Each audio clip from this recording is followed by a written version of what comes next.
हरे कृष्णा, दंडवत प्रणाम आप सभी को। तो आज हम एक बहुत सुंदर विषय लेकर आए हैं, असली तीर्थ स्थान।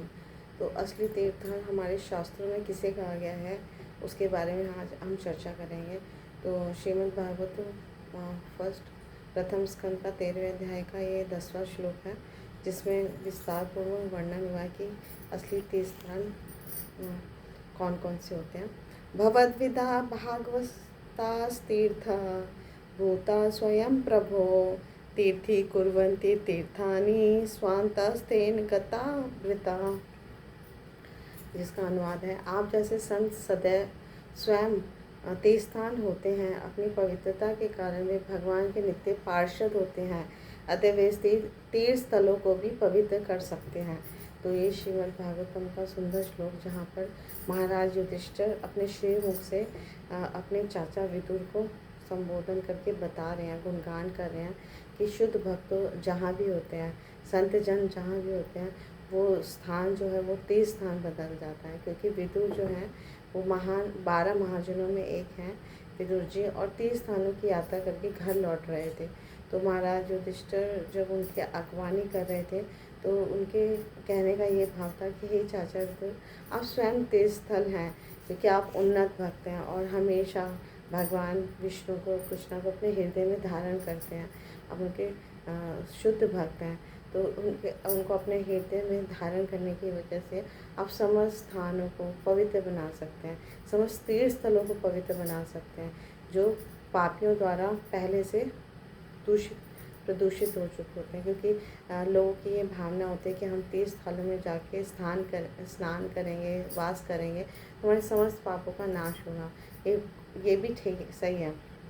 तो पापी व्यक्ति अपने आप को शुद्ध करने के लिए तीर्थ स्थान में जाता है, और लेकिन वहाँ पे बहुत सारे विष्णु मंदिर होते हैं और संत पुरुष होते हैं, है ना।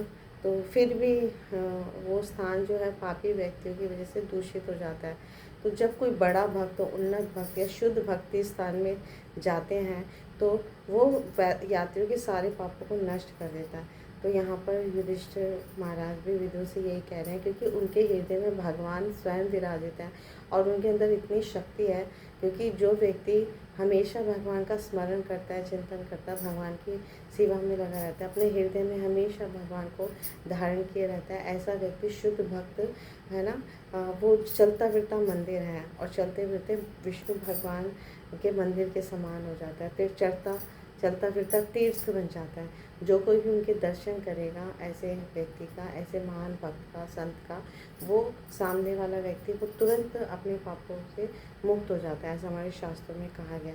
तो उसको, ऐसे भक्त को किसी भी तीर्थ स्थान में जाने की आवश्यकता नहीं रहती, क्योंकि वो जहाँ भी रुकता है, जहाँ भी ठहरता है, वो स्वयं स्थान जो है वो तीर्थ में बदल जाता है। तो श्री नरोत्तम दास ठाकुर भी कहते हैं, तीर्थ यात्रा परिश्रम केवल मनेर ब्रह्म। तीर्थ स्थान करना एक प्रकार का मोह है। तो उच्च भक्त को किसी तीर्थ स्थान पर जाने की आवश्यकता नहीं होती, क्योंकि वो जहाँ भी जाता है उस स्थान को पवित्र करने के लिए ही जाता है। लेकिन फिर भी, है ना, फिर भी शुद्ध भक्त या संत जन होते हैं, पूरे विश्व में तीर्थ स्थलों का भ्रमण करते हैं। वृंदावन धाम, मथुरा धाम, है ना, गंगा और यमुना नदी के किनारे तक पर अनेक बद्रिकाश्रम, द्वारका धाम, रामेश्वरम, इनका भ्रमण करते रहते हैं। लेकिन उनका उद्देश्य जो होता है वो होता है वह जीवों को मानव जीवन के कष्टों से, भौतिक संसार के कष्टों से उबारना, है ना, बाहर निकालना।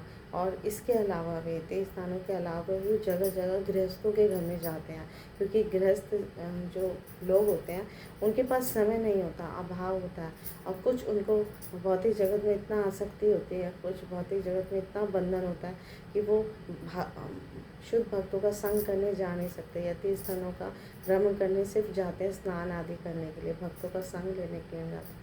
तो शुद्ध भक्त इतने दयालु होते हैं, कृपालु होते हैं कि वो स्वयं घर घर जाकर सबसे हाथ जोड़ कर विनती करते हैं, भिक्षा मांगते हैं कि हरे कृष्ण महामंत्र जपिए, भगवान कृष्ण के भक्त बनिए, अपना जीवन धन्य बनाइए, अपने आप को शुद्ध भक्ति में लगाइए, है ना। इस हरि नाम का उच्चारण कीजिए। हरे कृष्णा कृष्णा कृष्णा हरे हरे, हरे राम राम राम हरे हरे। अपना जीवन धन्य बनाइए, क्योंकि ये मनुष्य जीवन अत्यंत दुर्लभ है। तो ये मनुष्य जीवन अगर मिला है तो आप अपना जीवन का परम लक्ष्य प्राप्त कीजिए इस जीवन में। तो इस तरह से वो चलते फिरते भगवान के मंदिर होते हैं, तीर्थ स्थान होते हैं, उनका कोई एक बार भी दर्शन कर ले तो अपने आप में पवित्र हो जाता है। तो इसके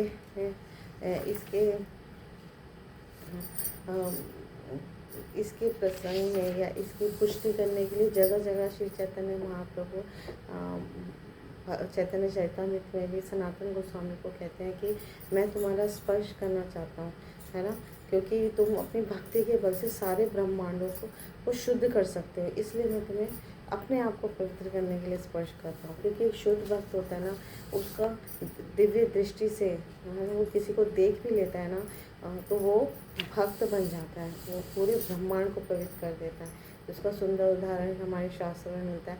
प्रहलाद महाराज जब भगवान का दर्शन किया तो उन्होंने भगवान से बस यही मांगा कि भगवान मुझे ये वर दीजिए कि इस ब्रह्मांड के सभी जीवों को, है ना, मुक्ति मिल जाए, इस बंधन से छुटकारा मिल जाए।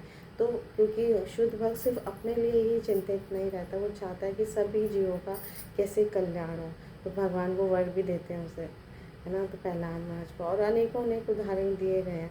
तो इसलिए हमें शुद्ध भक्तों का संग करना चाहिए, संतों का, महान संतों का दर्शन करने के लिए दौड़ के जाना चाहिए।